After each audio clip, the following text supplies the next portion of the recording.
জালিয়াতি ও লুটপাটে দেউলিয়া হওয়ার পথে দেশের অন্তত 10টি ব্যাংক। পরিস্থিতি এতটাই নাজুক যে গ্রাহকের অর্থ ফেরত দিতে পারছে না কেউ। আর এই উদ্ভূত পরিস্থিতি নিয়ে সংবাদ সম্মেলনে এই তথ্য জানিয়েছেন বাংলাদেশ ব্যাংকের গভর্নর।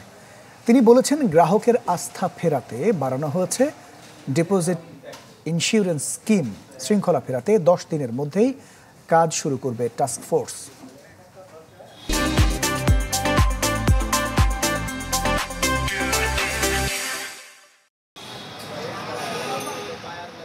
ঋণের নামে লুট হয়েছে দেশের ব্যাংক খাত। পরিচালকদের স্বেচ্ছাচারিতায় দুর্বল থেকে দুর্বল হয়েছে ইসলামিক ধারার কয়েকটি ব্যাংক সহ বেশ কয়েকটি ব্যাংক।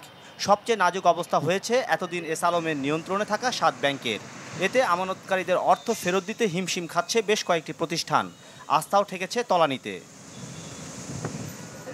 এমন পরিস্থিতিতে সংবাদ সম্মেলনের আয়োজন করে বাংলাদেশ ব্যাংকের governor doctor Ahsan H Mansur.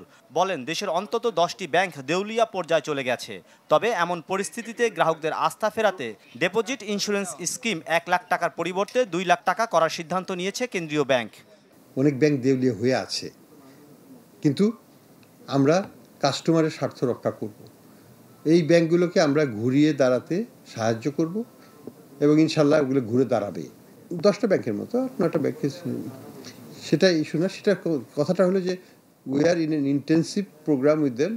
ওগুলোকে টার্ন অ্যারাউন্ড আমরা করবো ইনশাল্লাহ। ব্যাংক খাতের লুটেরাদের চিহ্নিত করে প্রয়োজনীয় ব্যবস্থা গ্রহণের কথা জানিয়েছে নিয়ন্ত্রক সংস্থা। খোয়া যাওয়া অর্থ ফেরাতে ও শৃঙ্খলা আনতে 10 দিনের মধ্যে টাস্ক ফোর্স কাজ শুরু করবে বলেও জানান গভর্নর। টাস্ক ফোর্সগুলো গঠন করার কথা আমি বলছিলাম আগে, সেই ব্যাপারে আমরা কিছু অগ্রগতি করেছি। আমরা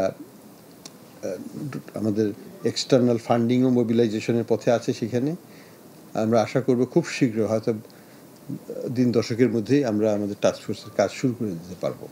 বিগত সরকারের আমলে কেন্দ্রীয় ব্যাংকের যেসব নীতি সমালোচিত হয়েছে তা রিভিউ করা হবে বলেও জানান গভর্নর।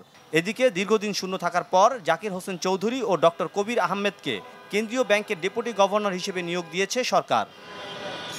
মাসুম মিয়া, চ্যানেল 24, ঢাকা।